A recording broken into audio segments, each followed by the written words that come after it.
Have you ever noticed about yourself when you're making decisions that maybe you're making them from a place of it's not possible for me, I'm not smart enough, I'm not confident enough, I'm not good enough?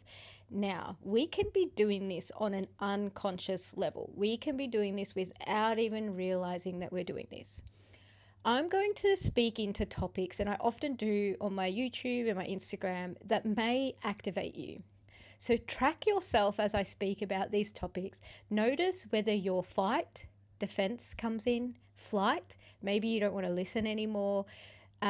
Notice if you are starting to shut down and dissociate as well, or even go into freeze.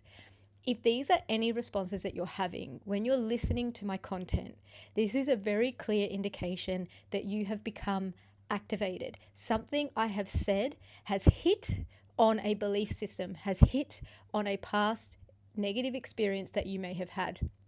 So take care of yourself as you listen to this, notice the activation and become curious about it along the way. You will feel it in your body as well. So when we have grown up without a mirror of showing our worth, without being told that we are valuable, we have strengths, we have innate strengths, and without this being cultivated, we then grow up with a belief that we're not good enough.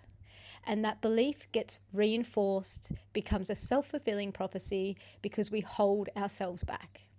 We don't value ourselves enough to invest in ourselves, put time towards ourselves, master a skill and, grow and evolve, because underlying is a belief that I'm not good enough and it's not possible for me.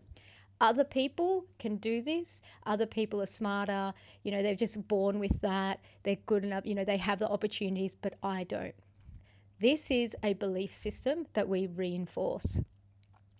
An example of this, which, as I said, may be activating as I say this to you, feel into it, is when we grew up in a home where sensitivity was not valued, where as a child, your sensitivity was seen as either dramatic, too much, weak. So what you were taught was that when you felt your feelings, when you expressed your feelings and needs, it was not a positive experience. So you suppressed this part of yourself and devalued this part, which is the part of you that helps you navigate the world, making decisions in alignment. This can also happen if you grew up in a fear-based parenting environment. So you may have had to just suppress yourself completely. That's another level of suppression and devaluation, because you weren't even able to feel because it was too scary or too unsafe. That's another level. What I'm speaking into here is when you don't have this mirror to show you your value. What is value? What is your value? Your value is you. It's your natural gifts. It's your natural way of being. It's when we are being valued, someone is being present with us. They're grounded. They're able to play and encourage and support us. Not everyone grew up with this. I didn't grow up with this. If you've had neglect growing up, if you had fear-based parenting, if you were taught to comply, what you were taught was to suppress yourself, including your value, your strengths, and your natural zone of genius. So if this is the case, and this happens because parents have their own belief systems. So they have their own way of believing what is right for you and what's not. So if you're sensitive, some belief systems are you have to toughen up. We've got to toughen you up, because if we don't, you'll get eaten alive out in the world. So we've got to toughen you up. Now, the opposite is true here. The reason being is our sensitivity is our navigation system. We need sensitivity. We need to feel so we know when we're sick, when we've got something happening in our body, when we're feeling anxious, fear, emotional states. We need to be able to fear. When we teach our kids, or we've been taught to toughen up, to suck it up, and to just push through, what that's actually taught you is to suppress and repress your emotional state. And what that means is you'll be making decisions out of alignment that are mostly from here, logic, justifying, rationalizing, academic, and less from what you truly need, what your body needs. This includes eating, movement, what medication you're taking. This includes what decisions you make in your work. This includes what decisions you make in your relationships. It includes everything from a holistic approach. So, what do we need then? What we really needed, and how we can start to step into our value and start to step into our evolution and what we truly want. Because if you find yourself saying, I know that I've got more to give, I've got strengths here that are not being utilized, I know that I want more out of life, this is a really good indicator that you want to start backing yourself. So for me, I knew that I wanted more out of life, and I decided to do what it takes to find that out. I got curious. That alone didn't fully support me to get to where I am today. Once I started to get curious, I needed to also have people who believed that I could have more out of life too. I was surrounded by people who were in their 9 to 5, miserable, or who said things like, you're not meant to like your job. I was also surrounded by people who had a lot of fear, and some people who would like to push me down to make themselves feel better. This happened more often than not in my life because it was my self-fulfilling prophecy. So I would be around people who would educate me, who would give me advice, who wouldn't see what I already had within myself. So they would often do this so they could make themselves feel better. I had jobs where I wasn't seen and my value wasn't really seen.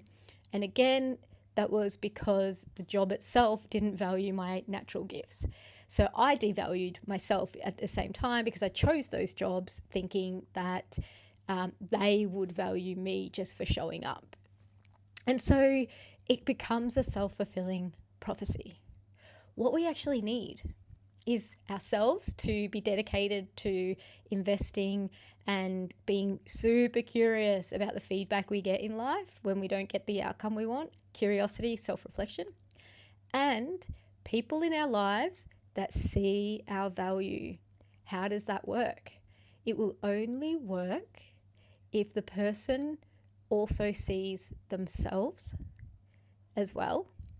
They might have some, insecurities too, wants more out of life as well, and is not competing with you. They do not have a scarcity mentality. They have a mentality that we are all here on this earth to give something unique to the world. So when you step into what gives you purpose, it will be different to how you express that to another person.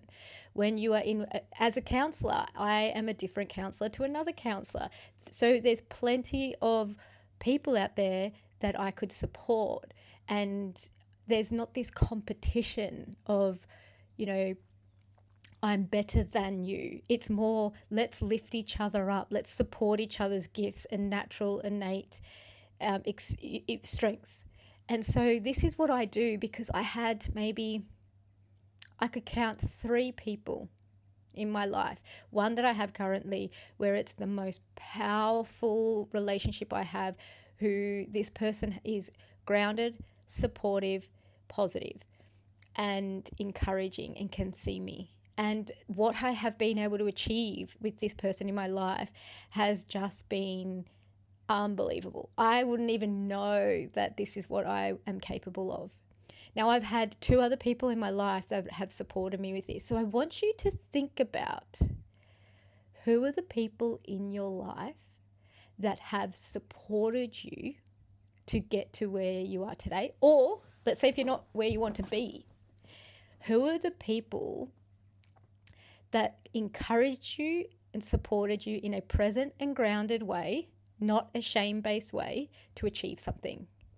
If this has not been something in your life that you've had before, then what you're actually accessing when you do get this is something that you won't even know can happen. So you won't even know what you're capable of until you get this support.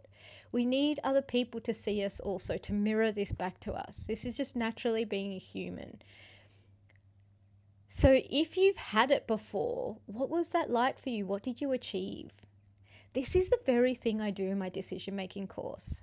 I support you in a non-shaming based way. So I'm not talking about the support that you had from a coach that used to bully you to get the outcome, that got you to bulldoze through, suck it up, toughen up.